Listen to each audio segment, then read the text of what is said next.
There is a file sitting in a courthouse right now. Sealed. Stamped. For years, it stayed that way. Not because it was lost. Not because no one asked for it.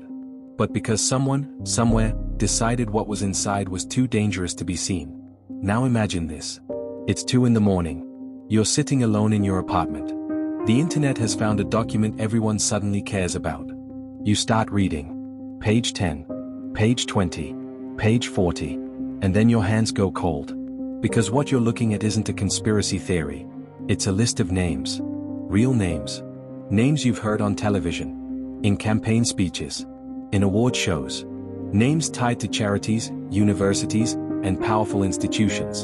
And the question people kept asking was simple. How does a man with no clear job build a network like this? Before the headlines, there were people. Not case numbers. Not internet debates. People. Mostly young women. Some still teenagers. Many came from difficult backgrounds.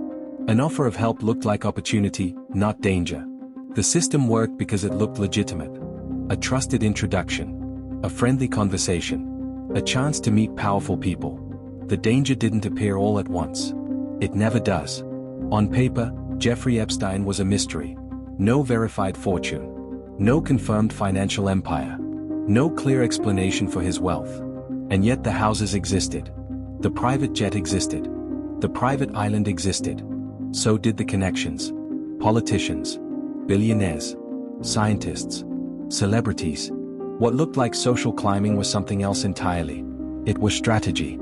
Epstein built a network slowly. Over decades. Philanthropy opened doors. Science donations built credibility.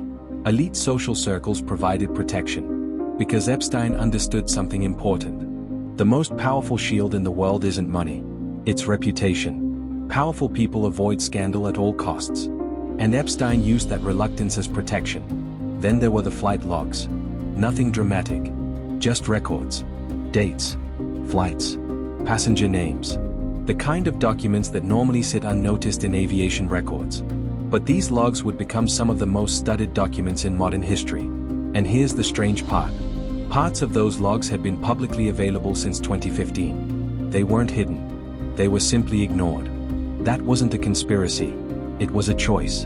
In 2007, federal investigators in Florida had enough evidence to build a major case. Victims had spoken. Witnesses had testified. Documents existed. But the case ended with something unusual. A non-prosecution agreement. The deal was negotiated quietly. The victims were not told it existed. And the details were sealed. Epstein served 13 months. In a private wing. With work release privileges. The women who reported the abuse were told the case was finished. For most of the world, the story ended there. And then people moved on. 4 years the case stayed in the background. Occasional lawsuits. Scattered reporting. Little public attention. Until 2018. That year, journalist Julie K. Brown published an investigation in the Miami Herald. She laid out the evidence in clear language. Named sources. Documents. Testimony. The story spread quickly. And something else joined the investigation. The internet.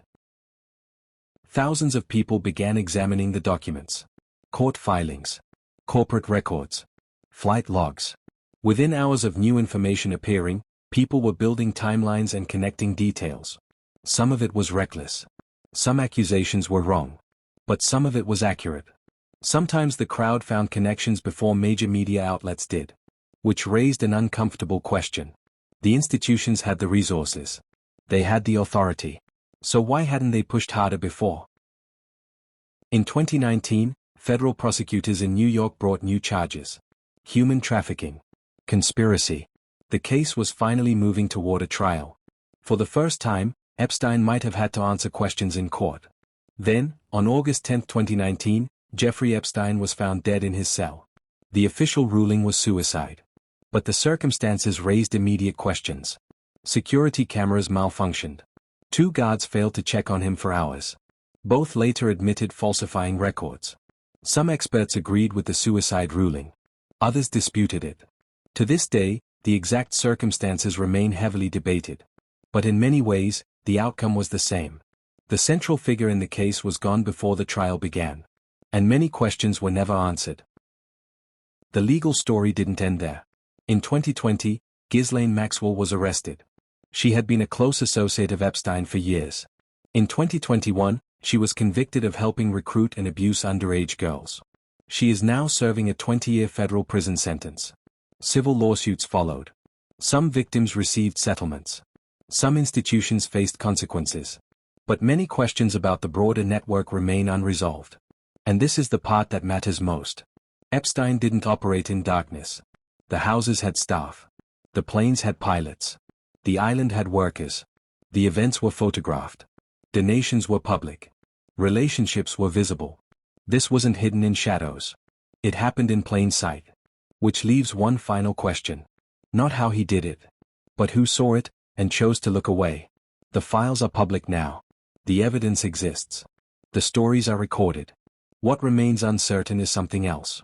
Are you willing to read them? If you found this story important, share it with someone who should hear it. And subscribe to Crimes and Consequences for more cases every week. Sources and court documents are linked in the description.